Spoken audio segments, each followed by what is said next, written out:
Okay, perfect. Well, good afternoon, good morning, wherever you are across Canada. I sound like Mike Kehoe. I love reiterating this. It's Melissa Newton here at the Commercial Group in Saskatoon, your 2022 Consumer Real Estate Board Chair. On behalf of CREC, it is my pleasure to welcome you back to our Talk Shop event. We'd like to welcome our participants, new call participants, and especially our key guest, our keynote speaker, Speer of Precision Media and Marketing, sharing his insights to digital marketing in the commercial real estate industry. Please remember that this is meant to be an interactive call. So when you are ready to ask a question, use the chat box or raise your hand. We'll try to get to questions after the presentation. And please mute your microphones now. Without further ado, it's my pleasure to introduce our CREC Talk Shop host, Slava Fedosenko at Avenue Living in Edmonton. So over to you, Slava. Thank you, Melissa. It's great to see everyone here for our first Talk Shop since the summer. Welcome back. Today, we have the pleasure of speaking with a leader in his field, Speer with Precision Media and Marketing. Welcome, Steve. Thanks for joining us today. My pleasure. I look forward to an animated conversation. Yes, us too. So before we kick into the presentation, or if this is included, do you mind giving us a little bit of background on yourself, why you started Precision Media and Marketing, and what is the main problem that your team is working to solve? Sure, I can do that. So my history is fairly deep. I actually studied photography at the Alberta College of Art and Design. I've been shooting since 1973. I'm almost 50 years in having a camera in hand, and I haven't always been shooting commercially. I do a lot of landscape photography as well, so that's kind of a key focus in my free time. But I am thoroughly through and through a photographer. I went to the Alberta College of Art in the early 1980s, and in 1982 I started a business doing graphic design, which was primarily geared to oil and gas reporting. I have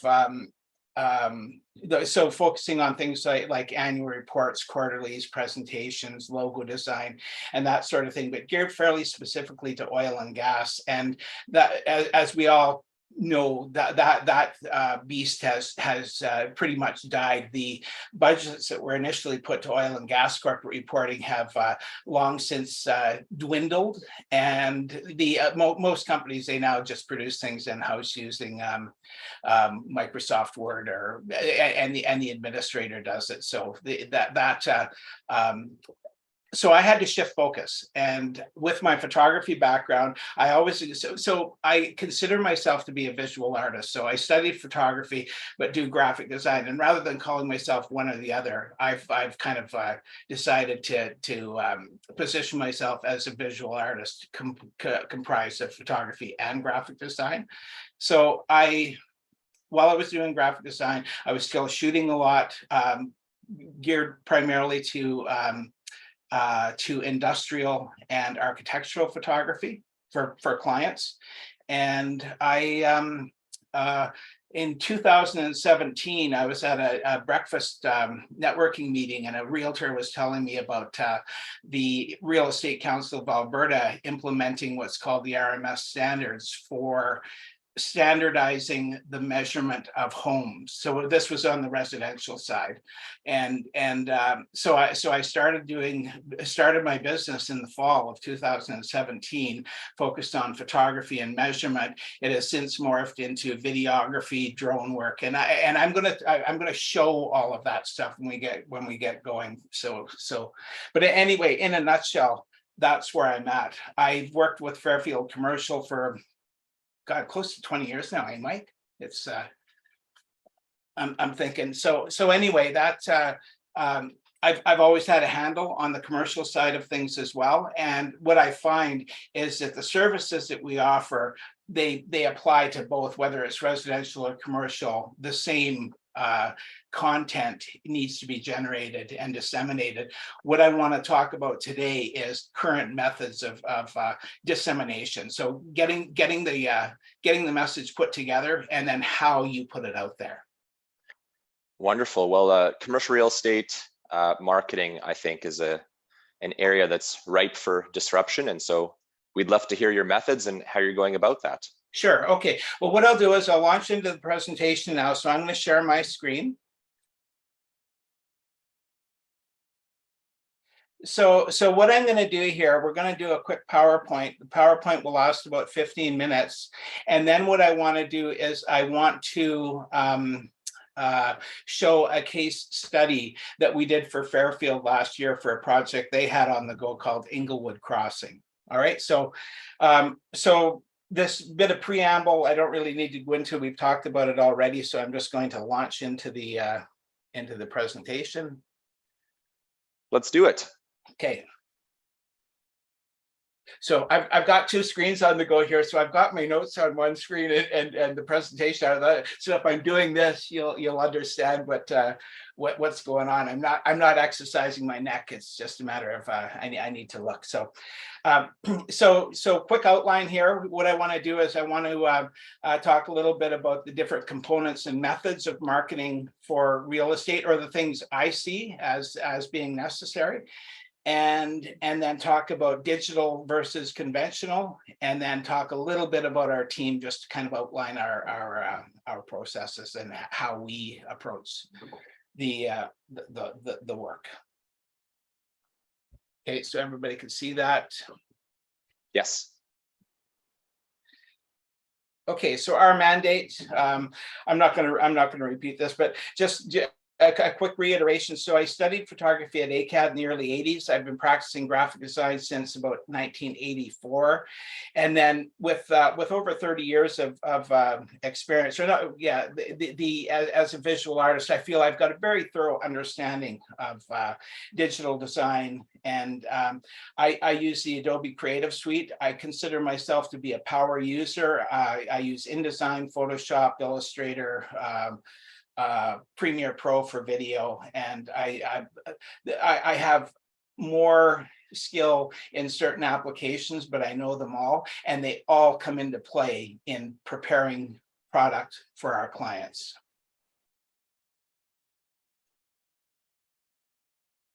So these, actually, I just want to see if there's a way of minimizing. Okay, there we go. Just I was seeing everyone's faces along the side of the screen.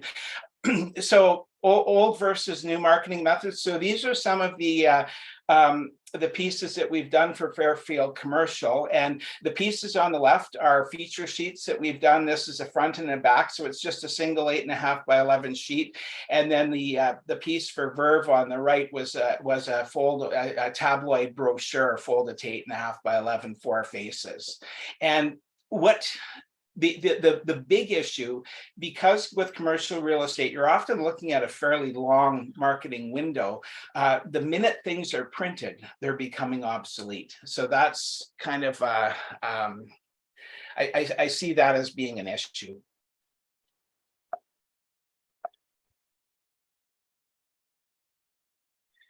This is a banner that we did up actually for CREC fairly early on. We remember. Yeah. And then this is the piece that we're going to talk about. So this is an interactive brochure, fully interactive that I did up for Mike and Monica, and it includes video, interactive slideshows, graphics, and interactive navigation as well. Once we're finished the presentation here, we'll actually go and launch this and just have a quick look through it as a standalone piece. Okay, so things to consider that I consider fundamental is that you need to have good photography and video to stand above the crowd. And when you consider the way people and how much information people consume on their smartphones or their tablets these days, you need to have stuff that's going to make an impact in a positive way. And good photography, good video, good design. These are all parts that are kind of necessary as part of the process. So I'm going to show you a bunch of photographs that we've shot. Some of these were for different client, and I just want to give you a sense of the quality of our work. So photography, I view as, whether it's commercial or residential, photography appeals to the emotions, and good photography, you can't understate the importance of it. So this is a piece that was done for Allied Property through Fairfield Commercial, Pilkington Brothers, and then they also have the Biscuit Block, which is down on the right hand side. Some samples again, top right for Allied Properties, bottom center was for Equian Group, bottom left hand side was for Equian Group.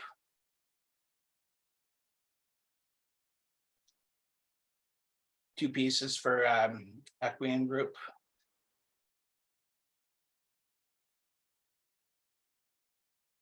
And then this was the flagship cafe for DeVille in Art Central, which is now the TELUS Sky. Art Central is long gone, but I used to actually have a gallery in there, and did photography for other tenants as well. This is a residential piece, but what I wanted to talk about here is our approach to photography. So what we do, we use a technique called flash ambient, where you combine multiple images and of a single point of view, and you combine them in Photoshop, and then show or hide layers to give the most pleasing image that's possible. You'll notice here how clearly you can see through the windows. We've added an image to the television. There were some wicked reflections going on. We've also added the flames to the fireplace in this image. So we're very skilled at what we do photographically, and this, I just wanted to show this image just to kind of give a sense of what's involved. So it's a fairly complicated process, but the quality of the imagery is just, it speaks for itself. We also use a company from Toronto called iGuide for doing virtual tours. And what I love about iGuide is it actually creates a floor plan while you're shooting the VR walkthrough. So you could move through the space, and then on the floor plan on the side, you'll notice here, it actually shows the camera angle and the location of the camera for the view that you're looking at. And as you pan around the house, the camera angle in the on the floor plan actually changes as well. So you have a very good sense of where you are within the space, and you have a visual representation. You can zoom in, you can zoom out, and this is to my mind, fantastic technology for representing a space in its entirety. These are some images of drone images, which we shoot as well. We do video as well. The video shorts, these are actually short videos that are done using still photography, but we can have panning effects just to give them a little more creativity. You can have voiceover, you can have music as well. And then we also do conventional video using drone and gimbal. We do portraiture as well, and our portraiture is we're not studio portrait people. We actually take the studio to the client in the field. All of these images are shot either in the field, or this one here was shot in the client's home, and that's another service that we offer. Is that mic on a green screen or an actual building? Was that mic on a green screen? No, that's actually the so this was shot on top of the hull block, and that is the Palliser behind him. So shot with a shallow depth of field to blur out the background, but just give a sense of space. Similar thing with the ladies in the bottom here. It was actually shot on the roof of the same building, but this is a different time of day, and you can see it's the same three towers. It's just it's a space that I like. But bringing lighting, making sure things are properly lit, and I'm a stickler for quality, and I just feel that that these are representative of the quality that we provide. I don't shoot so much in the field anymore. I've got another gal who is handling the portraiture, but she's every bit as good, if not better, than me. So in terms of high-end manipulation, this is a heavily edited photograph. This boat here wasn't able to be moved during the shot, so we removed it digitally. It's a fair bit of work to do this, but these are things that we can achieve.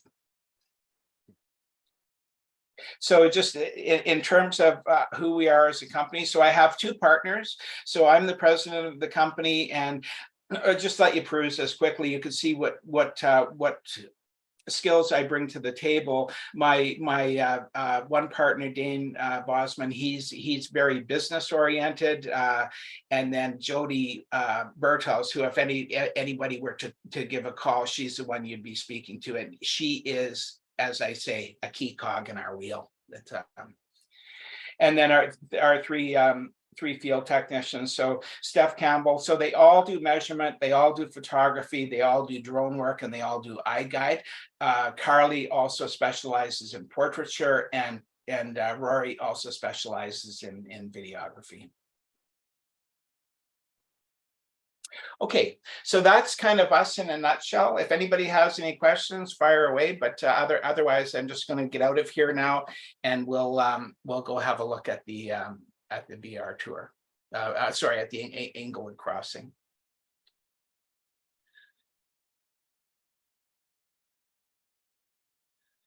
So the actual design of this is done in a page layout program called InDesign. It's part of the Adobe Creative Suite, but you can add all sorts of interactivity, and the end result is actually uploaded to a server to Adobe servers, and we're provided with a link that can be embedded anywhere. You can put it on Instagram, you can put it on YouTube, you can put it on Facebook, you can include it in an email. This is an email where I've actually attached the link to this graphic. So when I click on this, it's going to launch the server, and it will take me to this. This is the actual document. So you'll notice I'm in Safari right now. So Steve, the difference there is that this is basically accessible, what you'd call on the cloud versus on your hard drive. Yes. So this resides, so you do need an internet connection to be able to access this document. But as we all know, everybody is connected out the yin yang these days. So it's easy enough to get. So what this does is it offers us a fully interactive brochure. So one thing, I'm going to click to enter, and it's going to take, oh, actually it loaded right away. Can everybody see this? Because when we were testing it the other day, because I thought because we were on a streamer that we were streaming the server, it took a while for the video to load. So this is a video here, and then we have interactive navigation on the side, and click the video and it launches. I'm going to let this play through, and this is actually just before I start it. So Monica and Mike and I had lengthy conversations about the content. Monica and Mike put together the actual the spoken part of this video, and then I had another videographer. I did the drone work, and then we when we were shooting, Monica and I was feeding her lines. So rather than going off on a long tangent like I'm doing right now, Monica would speak in concise elements, and then we put it all together to make it flow. So you'll notice that. So I'm going to start the video now. I'm going to go ahead and let this play, and I won't speak for a few minutes.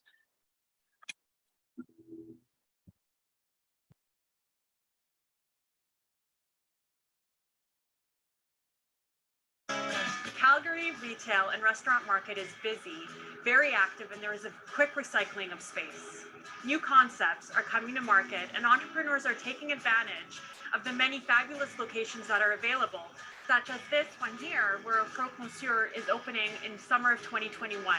And for instance, the Inglewood Crossing development, which is located on the busy 9th Avenue corridor in Inglewood. Inglewood Crossing is an 8,500 square foot building that is located on the busy busy 9th Avenue corridor in Calgary's most iconic and oldest neighborhood, Inglewood. Construction has started and possessions are slated for fall 2021. The local landlord, Landstar Developments, understands the current retail climate and as such has broken down available units into smaller bays, which range in size from 700 to 2,000 square feet. Possessions start fall 2021. This is a prime opportunity to be part of a phenomenal tenant mix on the busy 9th Avenue corridor in Calgary's most iconic neighborhood. We have strong interest from several food and retail tenants. We are excited to bring a local boutique jeweler, Tribal Expression, to the northeast corner of Inglewood Crossing. They are also planning on incorporating the upper floor mezzanine space and creating an art collective gathering space and gallery. Joining them is Fishman's Dry Cleaning and Alterations, a Calgary business founded in 1945.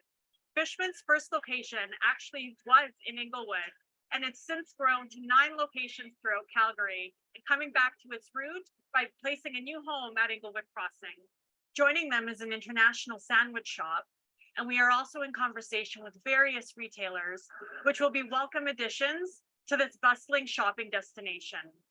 Smaller spaces, working with flexible and reputable landlords, with great visibility and high foot traffic are all key factors when making the decision to lease a space. At Inglewood Crossing, we can offer all of the above, and most importantly, be located in an underserviced shopping destination with a growing population.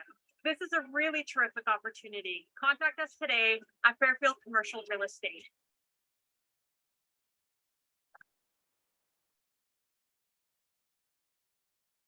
Oops. So there's an understanding that video is a really effective method in creating a buzz, and I think that this video in particular, with the like, you'll notice that there's some talking directly to the camera, there's some voiceover showing the visuals of the space. It has the ability to create that buzz, and it's incorporated into the interactive piece. So moving on. So in terms of navigation, we have the ability to move through clicking items, which are highlighted in the navigation that scrolls in from the right hand side, or you can use the arrows to go page by page as well. So Steve, effectively what this is doing is replacing a paper brochure. Let's say you're at a conference with a variety of users, landlords, tenants, developers, brokers, etc.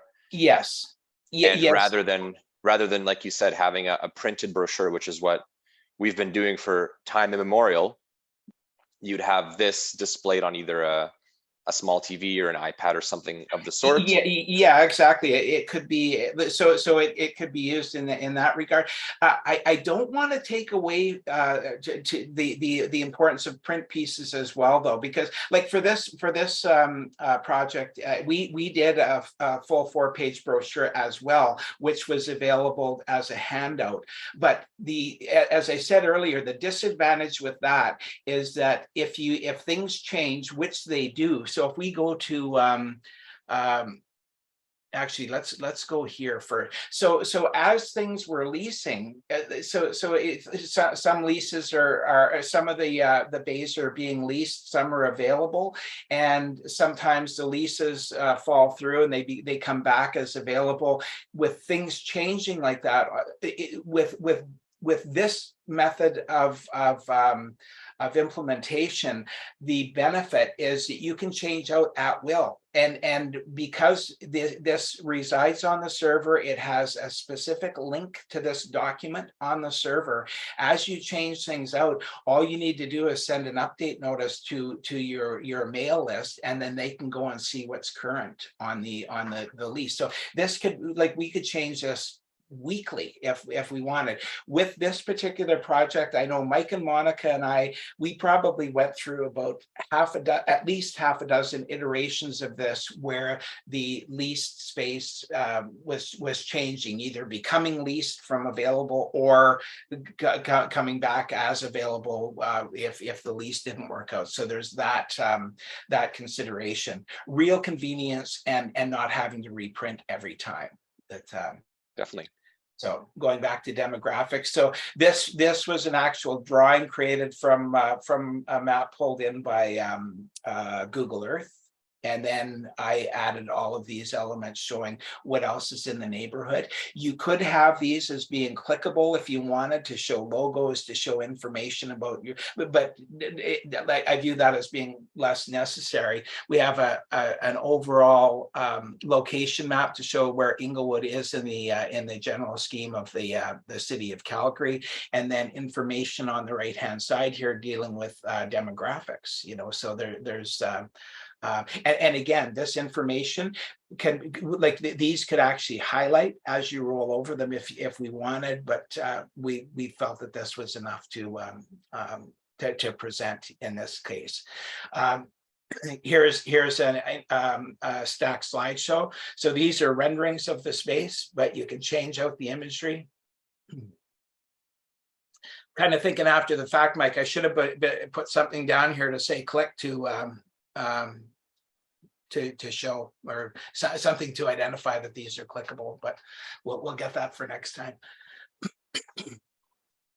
So and then the final page with information, which again is all clickable. So if I click on Monica's name, it will automatically launch a blank email directed to her. Same with Mike, and the website is clickable as well. So if I click on that, it would take me to the website. So again, what this does is it offers a method of engaging and updating and just convenience overall. And this document, it's geared for tablets, desktop, laptop. It's not so much geared for the telephone yet, because the clickable items become really small. Like if you look, this navigation on the phone, if you're pushing on these with your finger on the phone, it's just too small. So this is geared more to the larger format devices like tablets,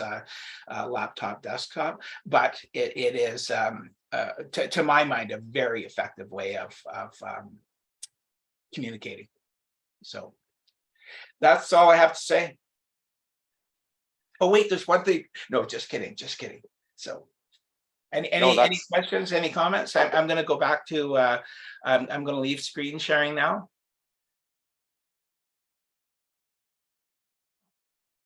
Yeah, so Steve, obviously your presentation centers more around a development and a project for a leasing team, for example. But I'm also picturing this working for the tenant side.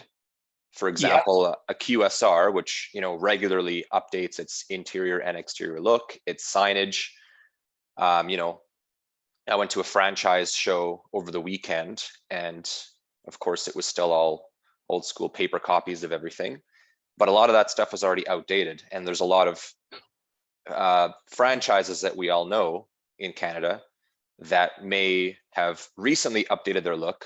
For example, there's a Taco Time right by my house, and it's beautiful. It's a look that they just rolled out. I can see this use being really useful for groups like that to show prospective, franchisees, to show developers Absolutely how these looks update over time, versus having, like I said, paper copies that inevitably go out of date and don't always get reprinted in time. Yeah, well, and you consider the reach, Slava, as well. Like sending things by mail. You're limited by there's an automatic time constraint. If you send things by mail, you're looking at days for things to be delivered. Whereas, like if you have an email list, you can send, like prep this, and whether it's tenant, whether it's developer, whether it's landlord, if you have an email list, you can send this out to the entire email list in one click. And I mean, so there's that benefit as well. You look at how many websites now have video as part of their homepage. You come onto the homepage and they'll have a video playing in the background. And video is the de facto point of interest at this point with regards to engaging audiences. Like, people will watch video. You look at YouTube, you know, and that's the other thing. These can also be put on YouTube. So this is just another way of presenting interactive content that is a little more diverse than video can be, but video's included, you know. So I mean, like, to me, it's thorough communications, and yes, it has a wow factor, but I look at it way more from a functionality factor. I just view it as being effective communications.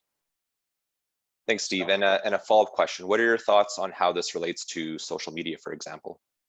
It integrates. So the idea of, if you want to put this, like, if you want to put this on YouTube, if you want to put this on Instagram, if you want to put this on Facebook, the link is the key, and the link can be attached to anything, you know. So you could make a graphic and put this on Instagram, you know, and have the link there as part of the body. So a graphic that kind of identifies what it is, and then the link in the little blurb, you know, where you put your hashtags and stuff, in the comments, you know. So it just and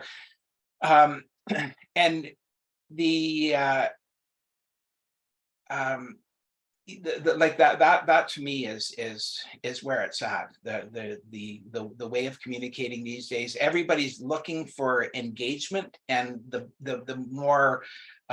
more appropriate the engagement is, the better it is for the message being put out there. And I'm an advocate. So awesome. Do we have any questions from the audience before we wrap up for the morning? I guess that's it, Steve. Oh, Melissa, go ahead. Yes. Since we all live in Canada, do you have any recommendations for how to get really great photography in the winter when you list a brand new building in the middle of December and the snow is flying? Wait for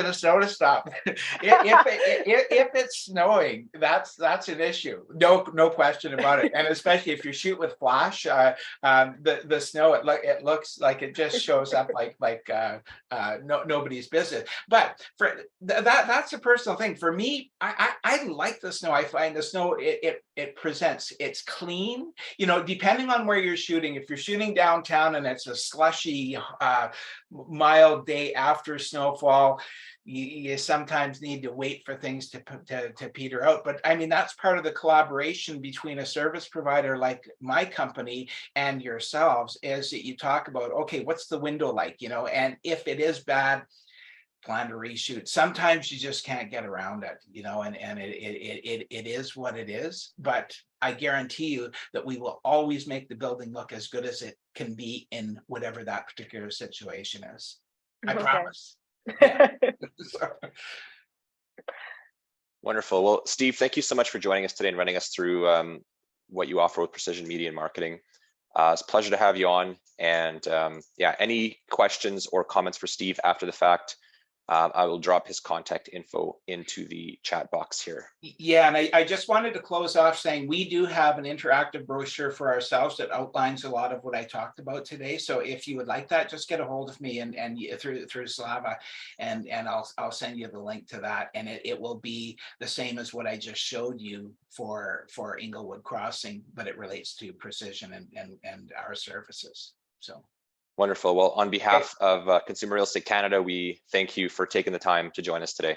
Absolute pleasure. Thanks, everyone, for listening to my tirade. Thanks, Steve. Okay. Thanks, Slava, for hosting. Cheers. Okay, take care, everyone. Have a great rest of your day.